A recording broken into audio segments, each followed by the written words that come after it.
Alhamdulillah wassalatu wassalamu ala Rasulillah nabiyina Muhammadin wa alihi wa sahbihi wa man wala. Asyhadu an la ilaha illallah wahdahu la syarikalah wa asyhadu anna Muhammadan abduhu wa rasuluh. Para pemirsa rahimani rahimakumullah, saudara-saudariku seiman dan seakidah. Di sini alhamdulillah kita masih dapat beramal sebagaimana mestinya. Kita menjalankan ibadah Ramadan, ibadah puasa. Dan saudara-saudariku, marilah tetap kita tingkatkan keimanan kita kepada Allah Subhanahu wa taala. Baik, di sini saya akan menyampaikan sebuah hadis yang tak kalah pentingnya, yang mana hadis ini sangat berguna bagi kehidupan kita di hari akhirat kelak. Suatu amalan yang tidak pernah putus pahalanya ketika kita sudah tiada atau ketika kita sudah meninggal dunia. Kita kembali ke rahmat Allah, kita kembali kepada kampung akhirat kita. Apakah itu? Baik, di sini saya akan bacakan. Rasulullah Shallallahu Alaihi Wasallam bersabda,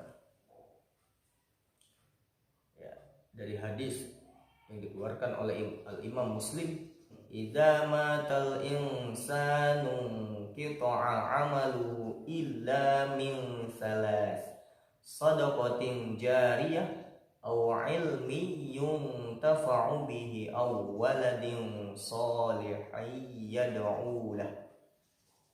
Artinya,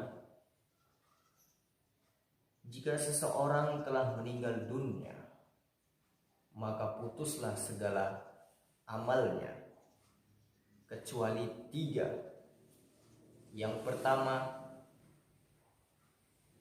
sedekah jariah. Yang kedua, ilmu yang bermanfaat. Yang ketiga, anak soleh yang selalu mendoakan. Saudara-saudariku seiman dan seakidah, kita lihat sedekah jariah. Apa itu sedekah jariah? Sedekah jariah adalah yang mana ketika kita berinfak, harta yang kita keluarkan di jalan Allah Subhanahu wa taala akan memberikan keuntungan bagi kita.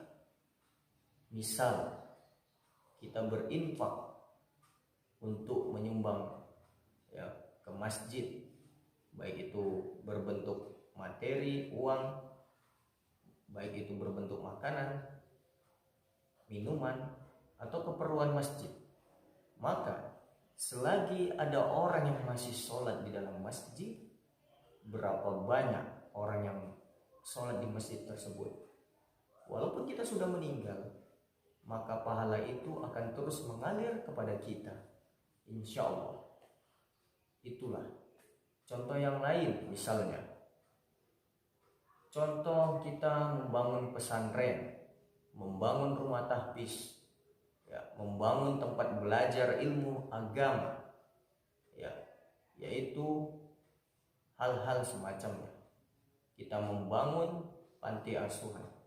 Bayangkan berapa banyak orang yang belajar ke pesantren yang kita bangun, berapa banyak orang yang kita kasih makan setiap hari di pesantren, di panti asuhan.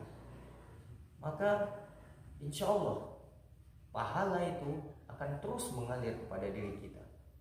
Nah, itu tadi contoh sedekah jariah. Kemudian ilmu yang bermanfaat. Ilmu yang bermanfaat itu sangatlah banyak kita cari, sangat mudah kita temukan. Misalnya saja kita menasihati, contohnya nasihat kita itu mengandung ilmu. Misal kita mengajak orang sholat, ya, kita jelaskan sholat itu begini, ya, sholat itu adalah, ya, yang mana hubungan kita kepada Allah Subhanahu wa taala. Maka ajaklah dia dengan dakwah yang lemah lembut. Itulah ilmu.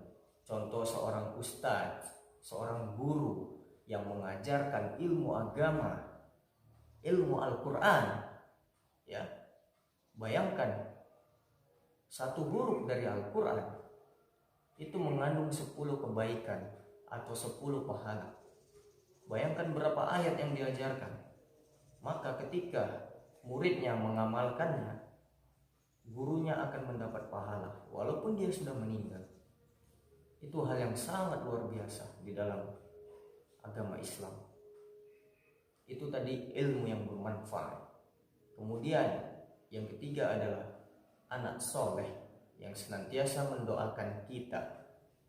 Ya, anak soleh yang senantiasa mendoakan saudara-saudariku sekalian.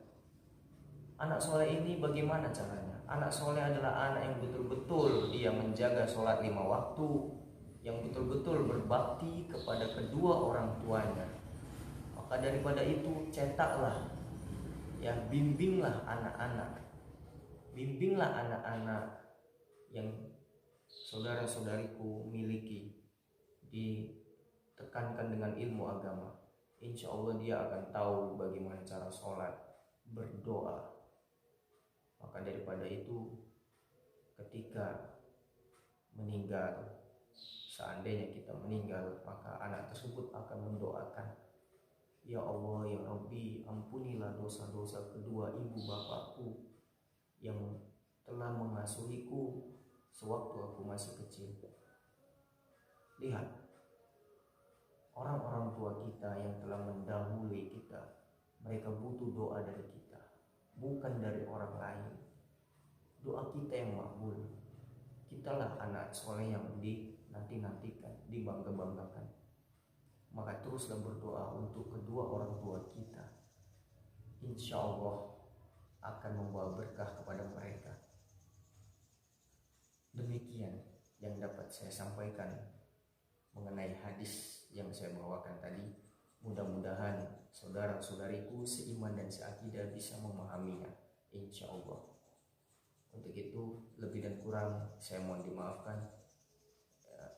Kita akhiri dengan doa kafaratul majlis. Subhanakallahumma wa bihamdik, asyhadu an la ilaha illa anta, astaghfiruka wa atubu ilaik. Assalamualaikum warahmatullahi wabarakatuh.